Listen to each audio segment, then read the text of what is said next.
Alright guys, working on some lighting here. One thing when I take things apart is label. Makes it so much easier for diagnosing things down the road. Simple label maker. Pull out things and then you find things like, well, like this from a professional shop that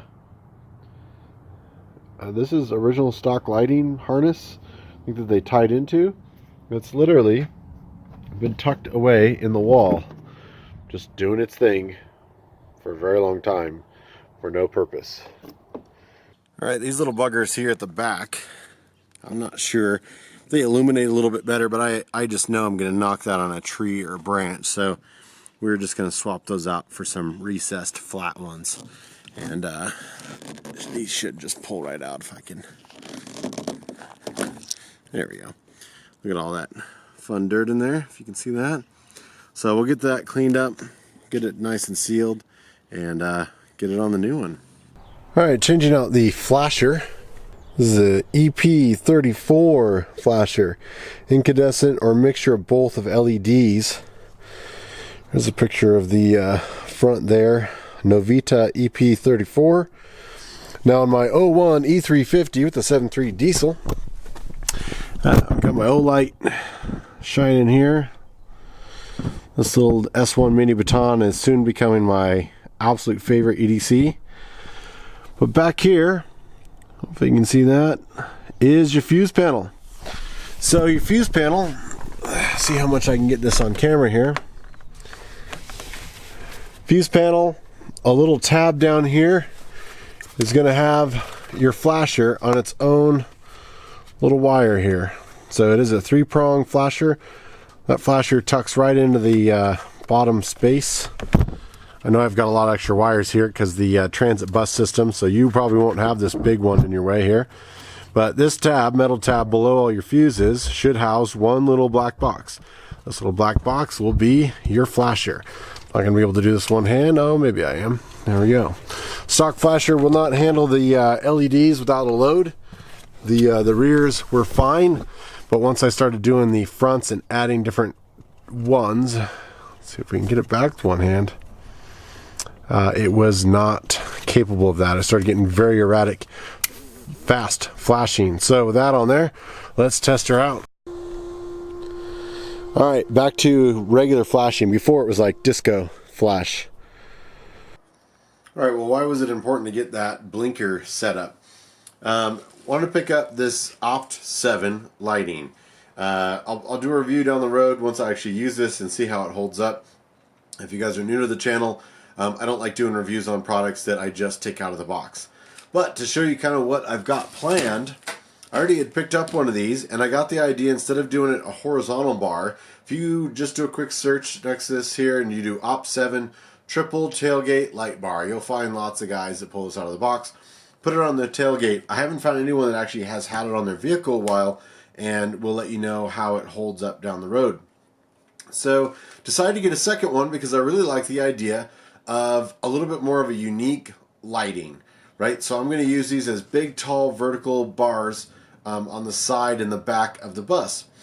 And so right now I'm gonna keep my original tail lights, but I know once I start adding bumpers and I start adding you know, spare tires and things like that onto the back, I'm going to need turn signals that are up higher. And so I'm kind of hoping this is going to solve that problem. Let me get this pulled out real quick and I'll show you what we're working with. Alright, now checking out the light bar. This is, I believe, the 48 inch. They do have a 60. I figured doing two 48 would be enough. Initially I was just going to do this above my rear window and run it across the top on the outside. We're actually inside the bus. It's extremely windy today, so hopefully you guys can still hear me. But the interesting thing about the second package is I actually got the tailgate harness piece for it, which did not come in my first one. So these guys are designed to essentially plug right in into your tailgate, into your accessory wiring that would be for trailers. And now with this one, this should plug right into that, and then I can actually wire this directly into my own tail lights. Let me put in a quick clip of me kind of setting this up before, when I actually had to splice into this, and the wire color codes do not match this color code. This makes a lot more sense now that I can see a little drawing there, if it'll focus. Ground is yellow, running is green, and left and turn brake, which we're going to combine, is the sort of gray or black, and then of course reverse is the white one that comes out of there. So the white reverse line is actually separated out. It's not part of the pigtail, and that way I can actually just plug this in here and go right to my tail light. So unfortunately, the other one I've already cut and spliced into this cable here to get it wired in. So that's kind of a bummer, and that's actually a really nice idea that they give you this, but my first kit did not have that. So yeah, that's not great towards Opt7 as their quality control. I didn't get that on the first one. Makes a lot more sense while this is their color code, because when I open up theirs, those color codes do not match in there, and that's what you'll see in this quick clip. This guy, what we're trying to do is hook up these Opt7 huge LED array. I haven't decided if I'm keeping the old ones or not. However, I'm going to have to source this out. If you can see the focus there, I'll show you a picture of the instructions, which says there should be a yellow wire. So where's the yellow one? Blue, green. These should be my turns, and because I'm going to do one on each side, this should be brake and turn. One of these should be a ground, and the reverse is separate. So yeah, I'm going to have to just test with this a bit. Alright, so you get the idea. So a little bummed actually that I got this, because as you can see, that makes a lot more sense and just a lot cleaner install if I can actually install this through there. Then I don't have to cut and splice theirs. So I got the wiring figured out. We'll do that in a different date. Give you kind of a close-up look. It'll do running and brake. One of them is the turn, which I believe the middle is the yellow turn, and then one of them is a bright white LED. It does have this kind of soft jelly covering on it, which is hard to describe. It's like a protective piece that's on there. I will say the back, although it does not say 3M, I do have a wheel of the good high quality 3M mounting tape.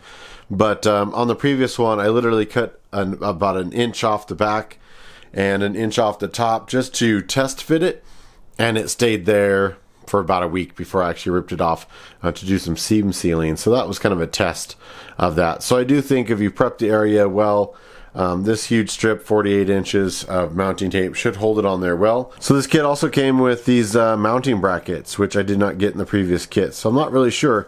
They both came from Amazon. I could probably get a hold of Opt7, but I'm not sure I will use those anyway.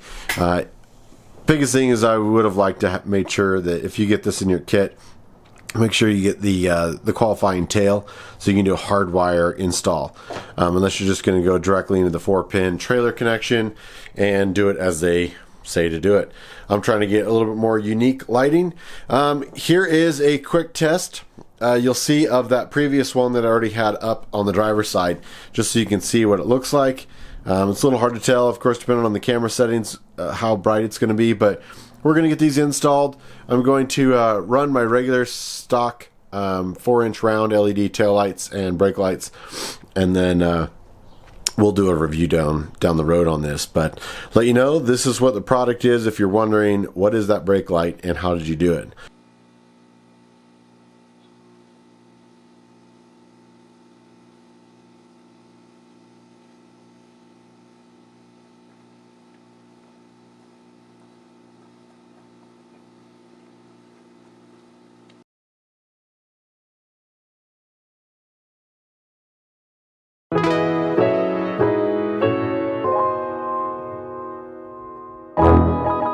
Thanks for all the love and support. You guys are amazing.